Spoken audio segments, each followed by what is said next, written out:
Hi, hello. My name is Brian Rubiano, and I just had an amazing interview with Keith Andrew.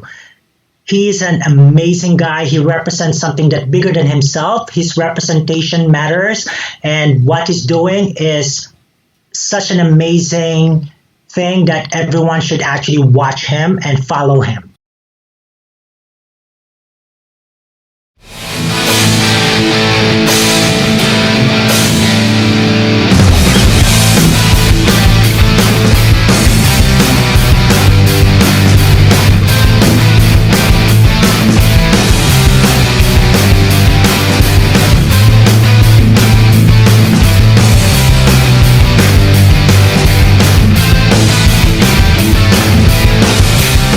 Ladies and gentlemen, my name is Keith Andrew, and today is episode 652. I'm here with the one and only Brian Rubiano, and I just want to say thank you for being a guest on my talk show.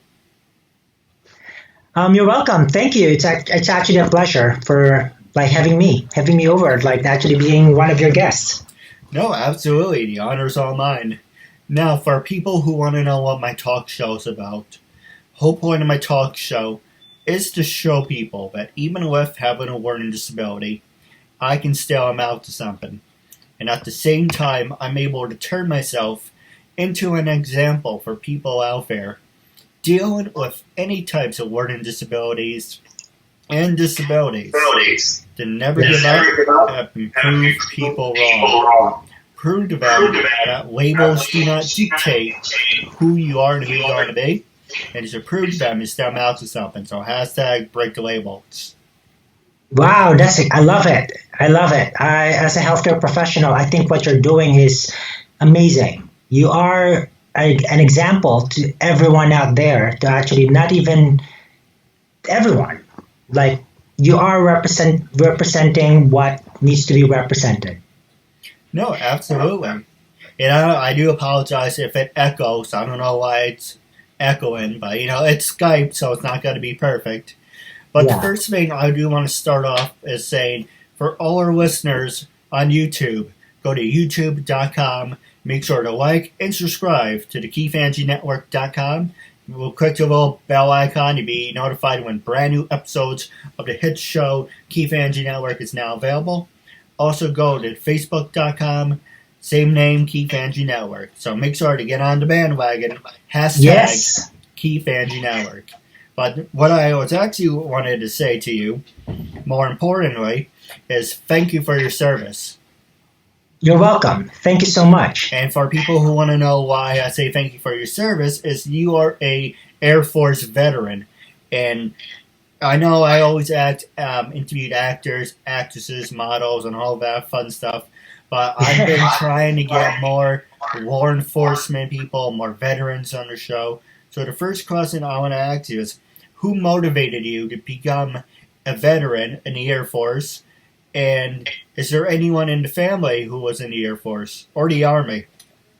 No, actually, what really motivated me is actually I've always been an independent-minded person.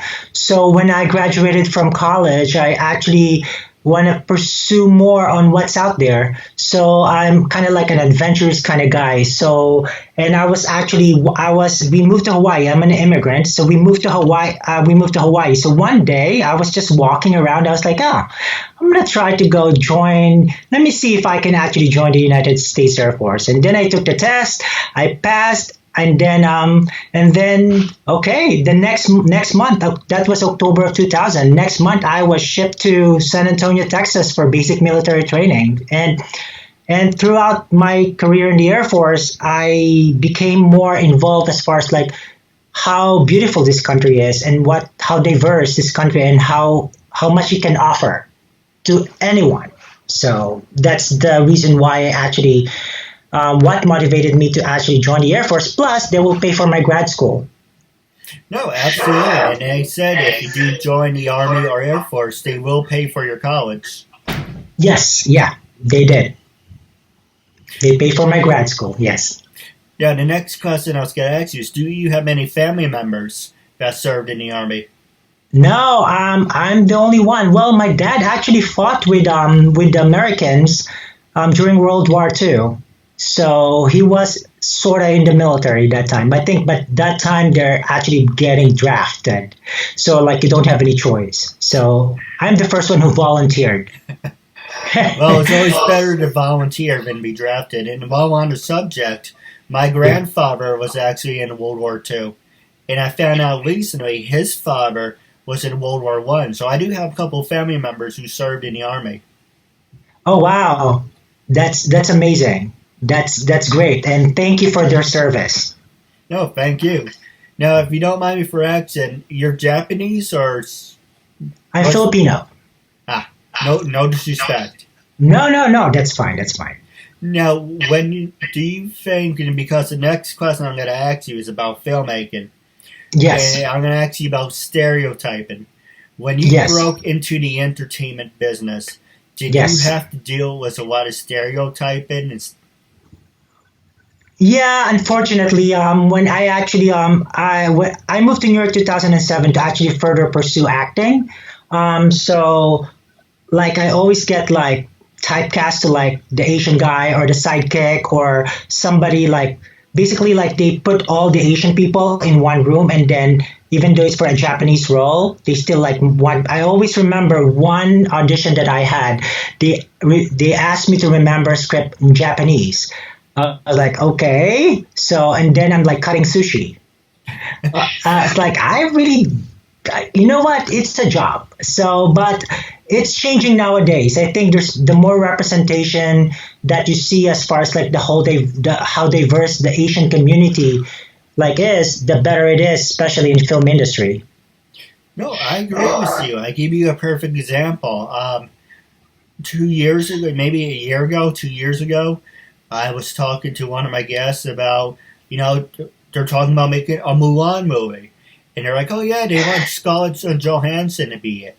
She's not even Asian. Okay, yes, I like No, Scarlett Johansson and she's a household name, but you're not going if you're going to do the movie, at least do it right.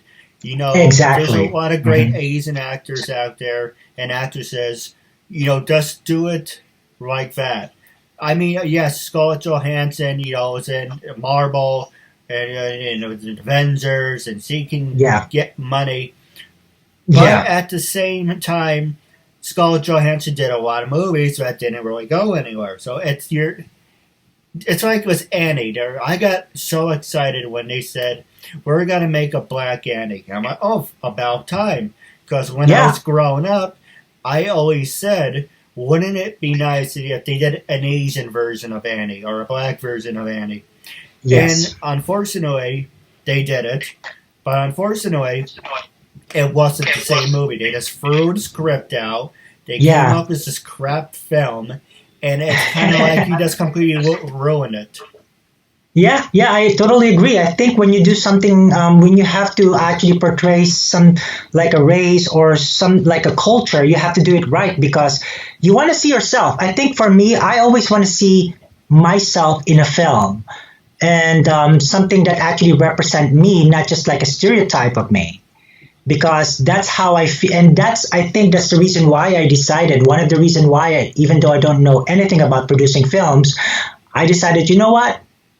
I want to be that part of that revolution wherein I will be a vessel to actually represent the marginalized, the underrepresented, and people who are actually not being represented well in the film industry. And I feel like it's like I feel that that's my new calling, my next journey in life. No, absolutely. And, for an example, like people in the disability community, you look at Breaking Bad. Instead of Yes, having an actor who pretends to have disabilities or cerebral palsies, you can actually have someone who has that. true. Or with the show on The Good Doctor where he has disabilities. And Yeah. again, instead of having someone pretending, why don't you have someone who's really that smart? And if you're going to do something, do it right. You don't. I agree. I totally agree, and that's why. And I don't know if I can segue in this. That's why when I was asked to actually do a post production to become one of the post production producer for this documentary, Amy's Victory Dance, it's actually about disability and the beauty of arts and whatnot. And it actually tackles a real person who has disability going through all these challenges in life, and that's for me so beautiful, and that's how it's supposed to be portrayed, because people with disabilities are the least represented minority in the film and media. And I think, and there's so many of people with disability that has like so much talent to offer, and it's their time. Make sure they get represented the way they need to be represented. No, absolutely. And by the way, I do like that picture behind you. I was just now it's in the different colors. It's really nice. Oh, thank you. Thank you so much. Thank you. I got that from India. Sorry about that. I have ADD, so I'm easily distracted. No, that's fine. That's fine. I got that from India. Oh, it's really nice. Yeah, when I backpack. I like backpacking. Yeah. So the next question I was going to ask you is, did you become a filmmaker before or after you were in the Army? After. I actually all these things happen like in a for me, I believe in how synchronized the universe happens. Like I was just talking to a friend of mine, actually the subjects of the new documentary I'm producing, Follow Lead Love, and I kind of like gave them advice because I know their backstory and what their mission is to bring about like true gender equality. And I told them, wow, what you guys are doing is amazing, and your backstory is like kind of like based from a fictional film, but it's real life. You guys should have a documentary about it. So they actually and this was just May of 2019.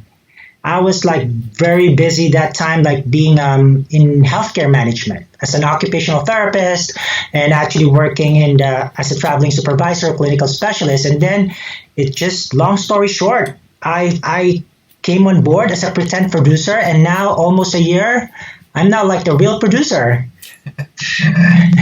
Yeah, and pretty much co-founded my own independent production company. Hey, if you're interested, maybe you would like to do a short film about me or write about me.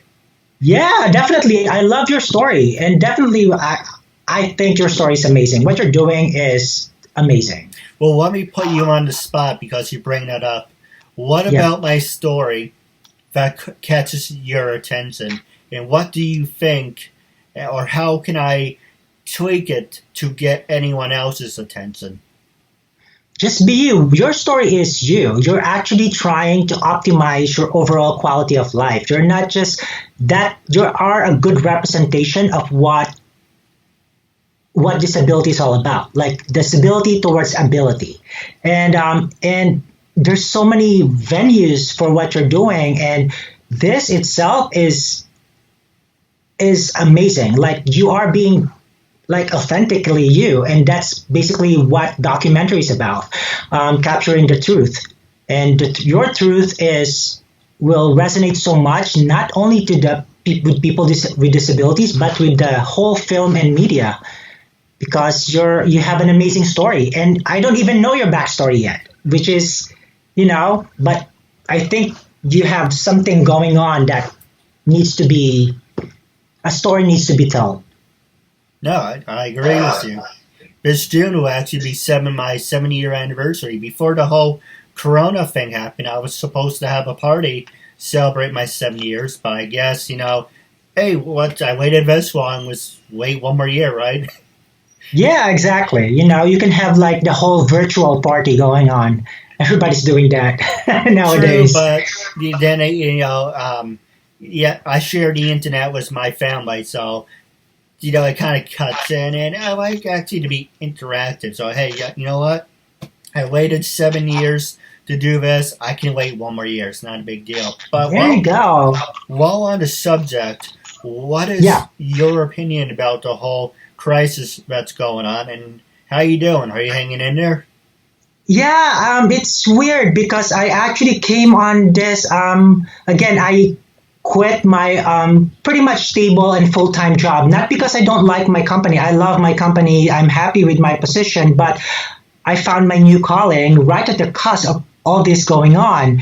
So, of course, you will hear people that, oh my, you chose the wrong timing. It's very unfortunate. But I'm taking it with optimism because I like backpacking. So basically, I kind of use the backpacking mentality. It's like every day when you backpack, you don't know where you're going. It's like an adventure every day. But you just have to take it with optimism because you discover things in your life that about yourself, about what's going on in the environment, into the world that you've never discovered before because you're so busy doing a lot of things. Now it's basically you internalize more on what's the real essence. I know this is very like Oprah Winfrey, very like kind of like moment, but I really do believe that there's a reason, there's a specific reason for me why I'm doing this, because I'm discovering new things about myself every day. So I just want to take it with optimism. No, absolutely. And if I may, for people, well, for me, for an example, for people who don't know the term of backpacking, what does that stand for?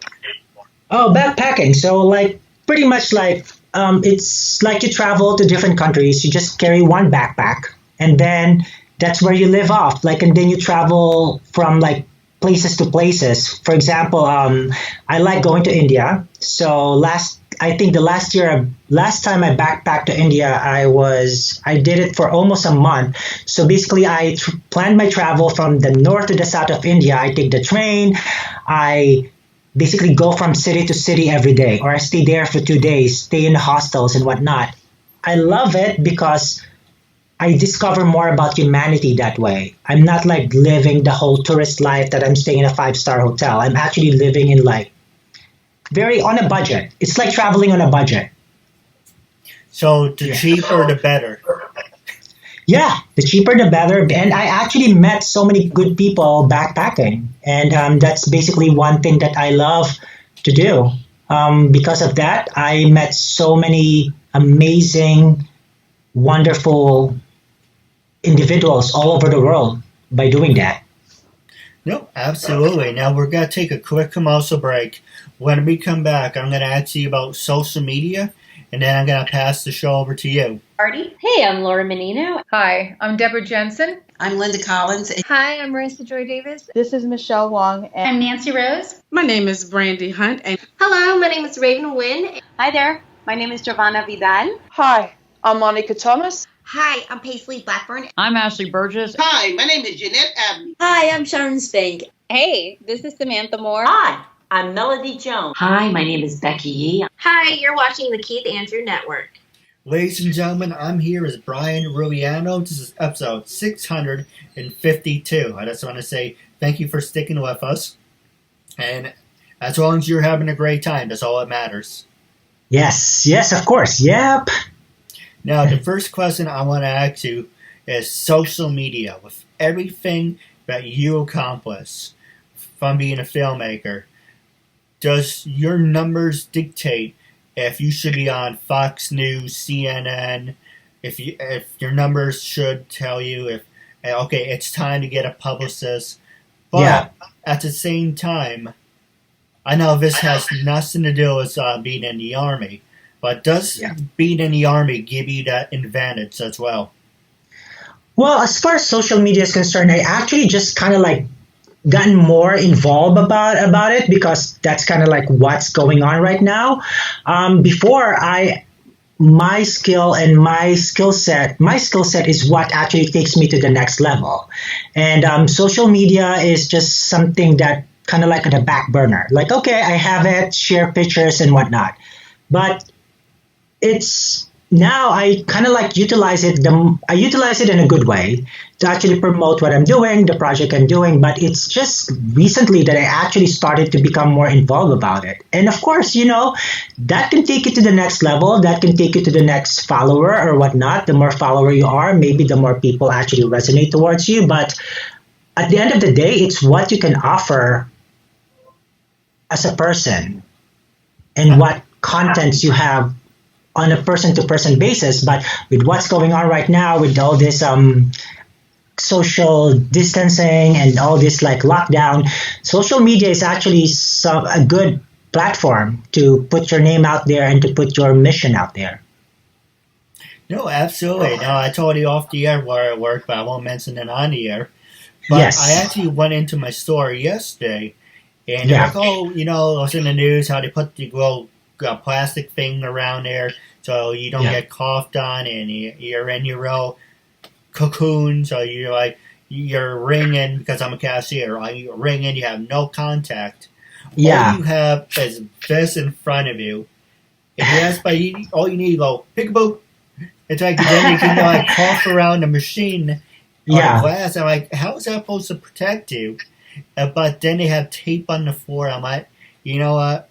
I asked for a leave of absence, and I said I'd be back in May after all of this is done. And hopefully we get out of this. And more importantly, it's hopefully, people learn something from this, and they will be prepared I hope so. Next time. Yeah, like I feel like this is like a perfect opportunity for each and every one of us to actually get to know ourselves, and without all the chaos that's going on like around us, because this time you're actually taking off the blinders because there's not much going on pretty much. So you're really getting to know more about yourself, and I really hope so that this will actually bring humanity in a better perspective, in a better way. I hope. It's true, but at the same time, you can't fix stupid too. So people are gonna do stupid things. Yeah, true. I totally agree. I don't know if you saw the article. I think it was on Yahoo News, or it was on the CNN. Someone burnt down a subway station in New York City. What?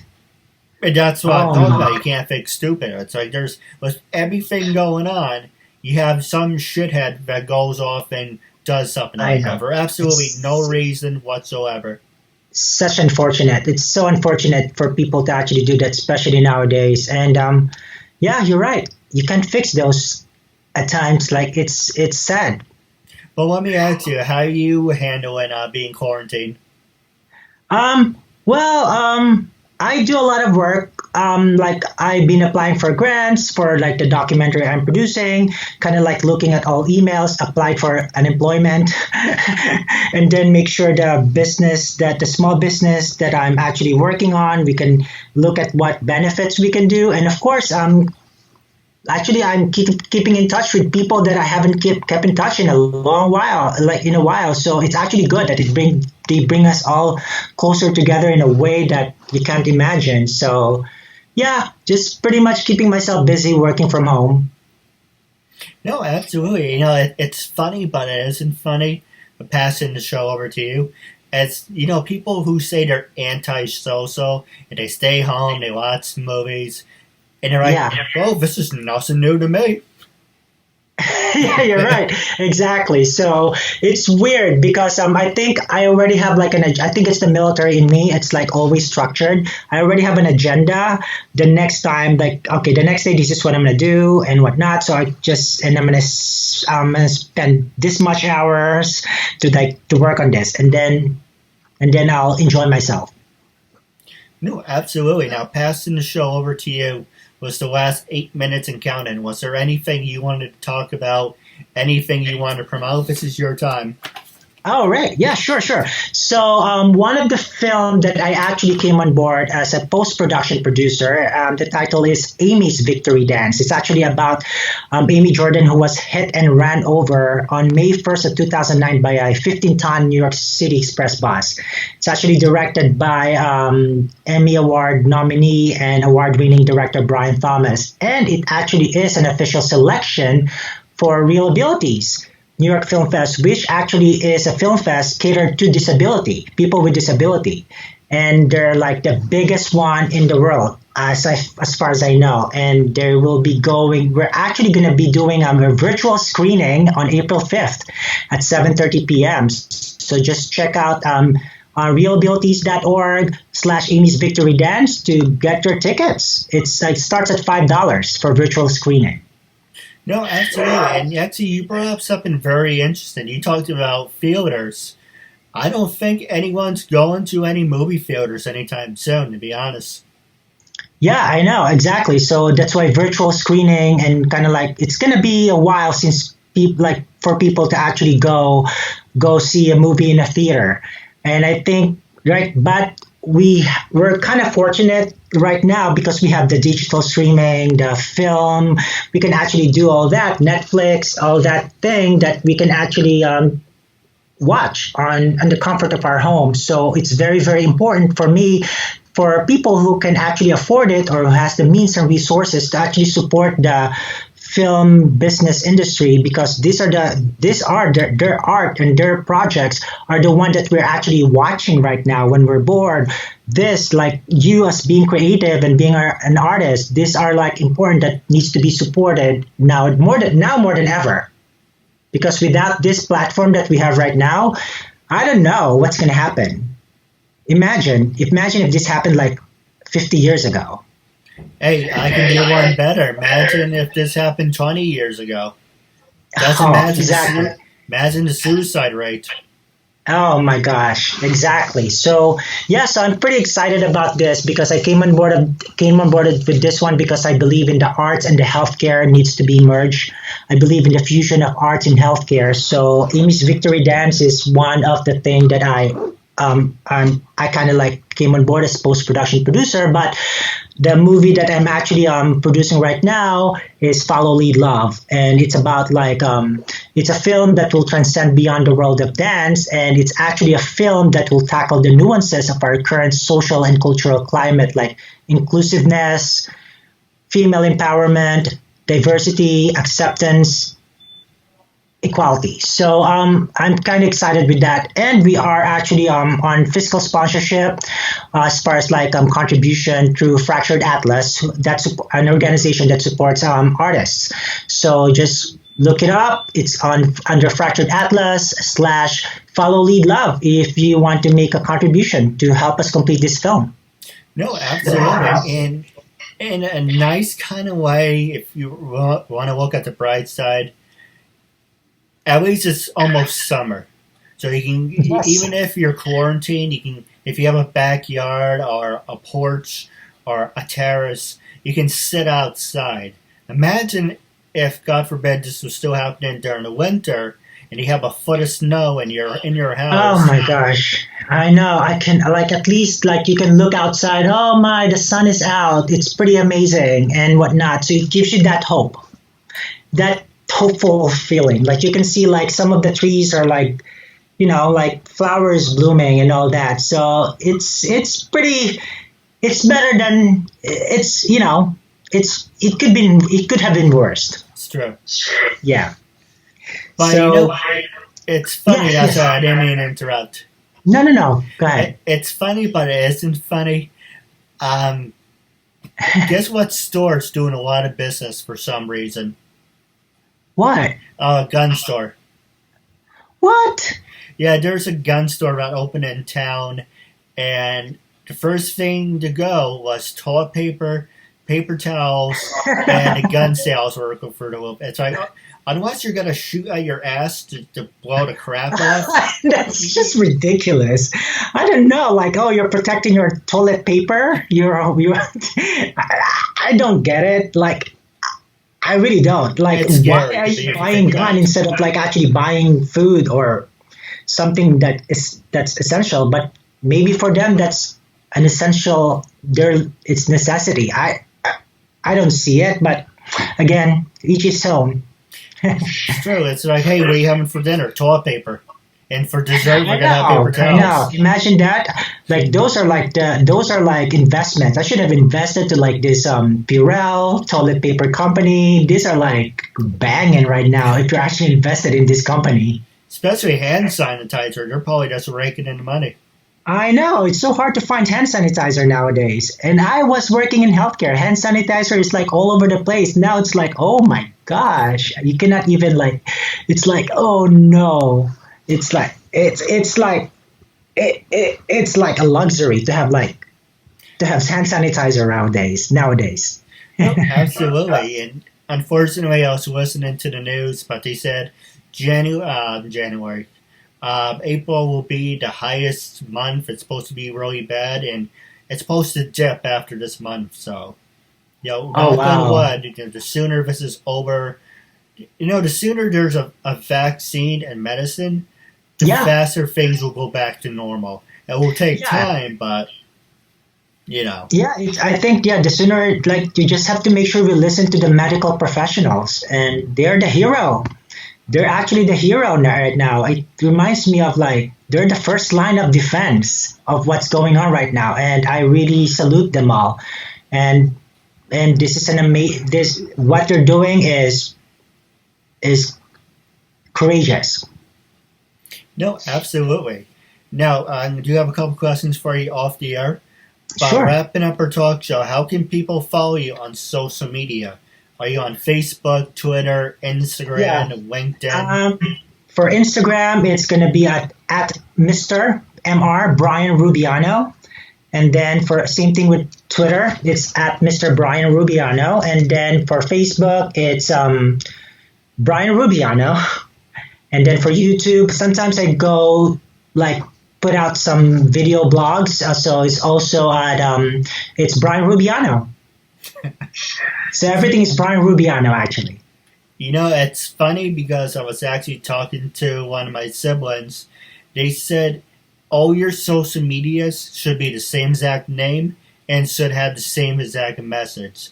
And I kind of follow that, except for, Twitter.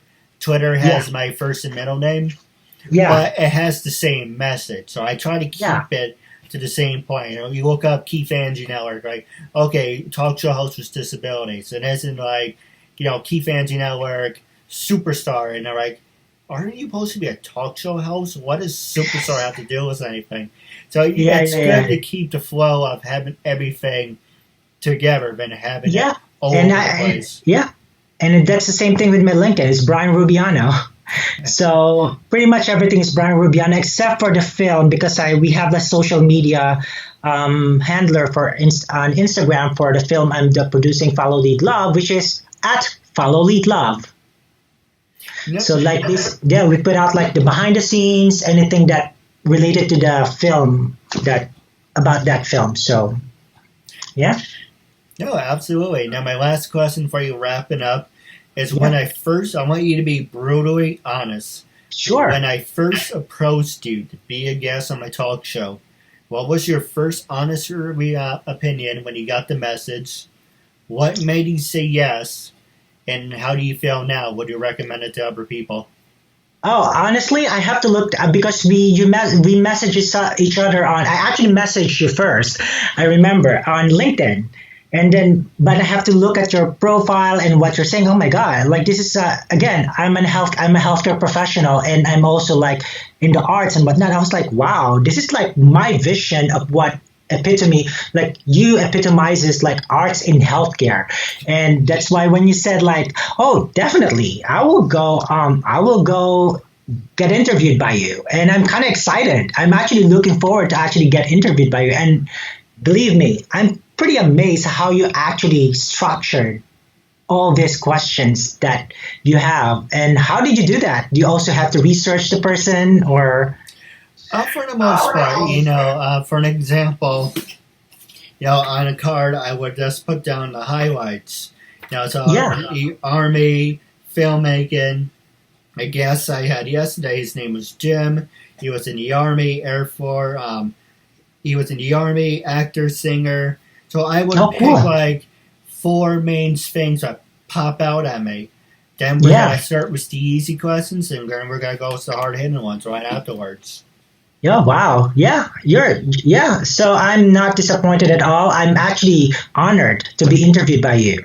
And I'm like honored to be your 652nd. 652, right? Yes. Yeah, there you go. I'm pretty excited. I need to know when are you gonna is this live? No, pre-recorded, but it will be on in like an hour.